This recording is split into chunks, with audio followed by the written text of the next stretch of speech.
ID బొమ్మలాంటి ఆమె పక్కనుంటే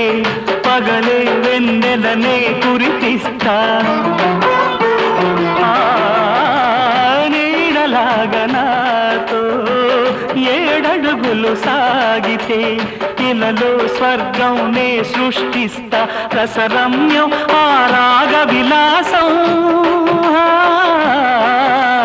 రసరమ్యం ఆ రాగ విలాసం వసివాడదు అది ఆ జన్మాంతం అందమైన నా ఊహల మేడకు ఆవిడమణి దీపం అంది అందని నాశలకు ఆమె ప్రతిరూపం ఆ తలపే నా ధ్యానం ఆ అభినవ దేవత నా ప్రాణం